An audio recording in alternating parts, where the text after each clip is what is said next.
I'm watching every single Planet of the Apes movie, and today we talk about Cybernetic Monkeytron 9000. We've reached the digital age. We no longer need a man in a monkey mask. We just need an amorphous glob fashioned by a computer to look like an ape on screen. And you know what? It kinda rocks. This new batch of Planet of the Apes movies is known for having nailed the motion graphics aspect of making movies. Every time these movies have been discussed for the last 10 years, it's really almost always about how good the monkeys look. Rise of the Planet of the Apes is not perfect, but it is an omen of greatness to come. James Franco leads this movie, which sure doesn't happen anymore.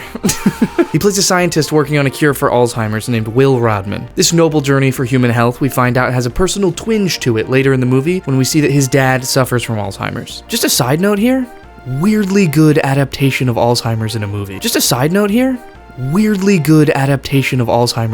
And I also want to take a moment to really talk about the motion graphics aspect of this movie, because I feel it's super important to the grand narrative of making this movie. It is ridiculous! They animated every single ape you see on screen. There is not a single real ape in this movie. They did previs for 1,500 shots. 1,500 shots! Andy Serkis plays Caesar, and he is truly the modern father of motion graphics acting. He's created a whole new school of acting, where you're acting through computer graphics to create a performance that's compelling with an animated character. He was the voice of Gollum in Lord of the Rings, he did this, and he's also done Supreme Leader Snoke in the new Star Wars movies, which I promise will be the last time I talk about the sequel trilogy to Star Wars, at least for today. He finds a way to pull out an incredible human performance every time, even through all the layers of animation and computer graphics. And spoiler, this only gets better throughout these movies, so strap in. He really makes this movie what it is at its core because he gives Caesar such a humanity as a character. And that's something we really just weren't able to get in the 70s. Now we get to see the apes for the first time. The drug they are creating to cure Alzheimer's is actually being tested on these apes. They're seeing a lot of growth within the apes that have taken the drug.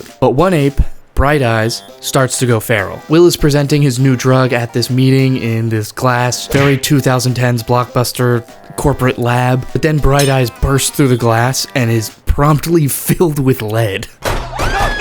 This obviously causes the research of the drug to be shut down, and all the apes have to be put down. In Bright Eye's cage, there is a baby ape. Will is given that ape to take home because the caretaker said he just couldn't put down a baby. This shows that it wasn't the drug that made Bright Eyes feral, but rather the maternal instinct to protect her child. This baby ape's name is Caesar. 3 years later, Will has been using the Alzheimer's drug ALZ-112 secretly on his father, and it's been working. He cured Alzheimer's. Will has Caesar living in his house as like a ward, like a Batman and Robin sort of situation, and Caesar is hyper intelligent. This movie kind of feels like a little family movie for a good chunk of the beginning portion, just showing Caesar growing up and getting more intelligent as he goes through life with Will as his parent. Look at his cute little room. This window is going to be important for every movie after this. Things really kick off in this movie when Caesar goes outside to try and be a real boy and play with the kids in the neighborhood, but he is chased down by an angry neighbor who injures him. He's taken to a vet at a zoo because Will has no idea where to take his ape son, and we meet the female love interest of this movie, Caroline. The love interest is between the humans this time, not Caesar. Caesar doesn't love the lady, but Caroline is impressed by Caesar's intelligence. We cut to a scene where Will and Caroline take Caesar to the redwoods to go swing around. He's kind of living like a Hannah Montana. He wants to be a real boy, but he wants to be a real ape. He doesn't really know where he fits. He's wearing fucking jeans and a sweater. You can't have something in jeans and on a leash. Like, you gotta pick one of those two things. Caesar actually feels the same way and kind of shows some disdain for being pretty much a pet, while he's also hyper intelligent. Will then takes Caesar to the lab and shows him where he was born and how he got hyper intelligence. ALZ-112 is no longer working on Will's father, and he's starting to forget things, and it's really sad. He leaves the house and gets into the mean neighbor's sports car. The neighbor berates him, and Caesar comes to his defense, chasing him down and eventually biting him. Will is now forced to take Caesar to the zoo. Well, it's really like an animal control shelter, but I'm gonna call it a zoo for shorthand because it's a place where animals are in cages. I don't know. Real quick, can you just imagine your neighbor hiding a hyper-intelligent ape for years? I feel like someone would have had to notice. Well, I guess he did because he escaped and they just were chill with it, I guess, years before. I don't know. Caesar doesn't realize he's being left at this zoo, and it kind of feels like an ASPCA ad for a little bit there. You guys remember those commercials? They were 6 minutes long. Dude, I'm trying to watch fucking SpongeBob, man. Sorry that happened to you.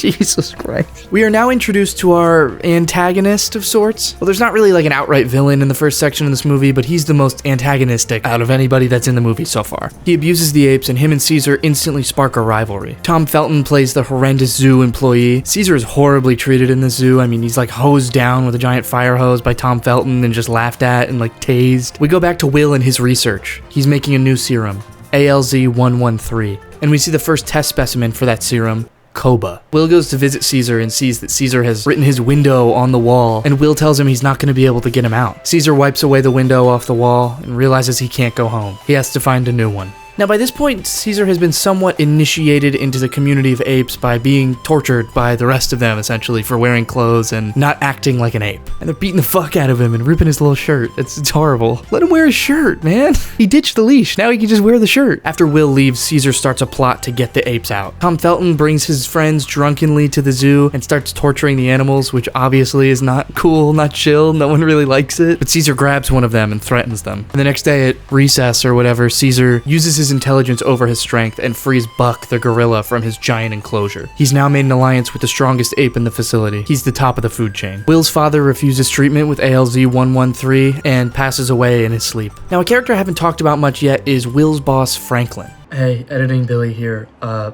actually confused this section when I was writing it. I'm actually talking about two characters at the same time. One is Will's boss, Jacobs, and one is the guy who was the ape handler in the beginning, named Franklin.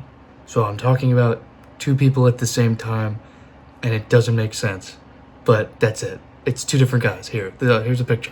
He is the real overarching villain of this movie, which represents corporate greed, which leads to the entire Planet of the Apes being born. He comes into the lab incredibly sick and coughing up blood. This is an omen of the plague. This is an omen of the plague. This is an omen of the plague. Here's where we start to see the most similarities come into play with the older movies like Conquest of the Planet of the Apes. The director of this movie, Rupert Wyatt, said in 2011, "We've incorporated elements from Conquest of the Planet of the Apes in terms of how the apes begin to revolt, but this is primarily a prequel to the 1968 film." And at the time, this movie wasn't seen as a new continuity or like a reboot of the original franchise, as it was the history that they talk about in the first Apes movie with Caesar. This, as a new age remake of the fourth movie, is a much better execution in my opinion. I have an entire video where I unpack my issues with that movie, but I think that this works so much better as an origin story for Caesar and the real Planet of the Apes coming to fruition. I like it as an origin for the myth of Caesar. The myth of Caesar is something we're going to talk about a lot in the next few weeks when we talk about these new age Planet of the Apes reboots. He is truly like a messianic figure when it comes to ape lore and ape history, and this movie really outlines the basis of what those beliefs stand on. Will returns to the facility and tells Caesar he's going to be able to take him home, but Caesar decides he's found a new home with the apes. That night, Caesar escapes through the skylight in the zoo, goes to Will's home, and takes ALZ-113 out of the fridge. He gives it to the other apes, and the Planet of the Apes has been set into motion. They congregate together and have a little meeting about how they're going to escape. Tom Felton sees them and tries to get Caesar back into his cage, which is where, for the first time, Caesar utters the word, "The revolution has started." Caesar and the other apes escape the zoo and head to the lab. They're gonna free the apes that are being tested on. These onslaught scenes where they just march on a building and free a bunch of apes are really awesome. The amount of effort that went into creating hundreds of CGI apes to fill in these frames is amazing. These scenes blew people's mind when they saw it in theaters for the first time, and I still think they really hold up today. I think that the daylight scenes really accentuate how good the animation is, because you can get something to look good in like a shadow, but doing it in broad daylight is a whole different story. And the fact that the models for these apes get even better as these movies go on is crazy. Wait till we get to War. Those are crazy looking apes. These apes are not trying to take over the city like they do in Conquest, but rather they're trying to escape to a place where Caesar knows they'll be safe. The redwoods from earlier. But there's one very large red obstacle in the way. The Golden Gate Bridge. The final set piece of this movie is absolutely incredible. This is why you buy a ticket to this movie. Like, seriously. The apes are trying to get across the bridge while there's a blockade, so they have to climb and jump and fight their way through the bridge. Franklin is in a helicopter trying to get away, but Buck the gorilla sees him, grabs the helicopter, and pulls it to the ground as he's being shot. Absolute hero. What a G. The apes lose a few of their own, but eventually they make it across the bridge to the redwoods. Will knows exactly where Caesar is going and meets him out in the woods. Will tells him to come home, but Caesar says, Caesar is home.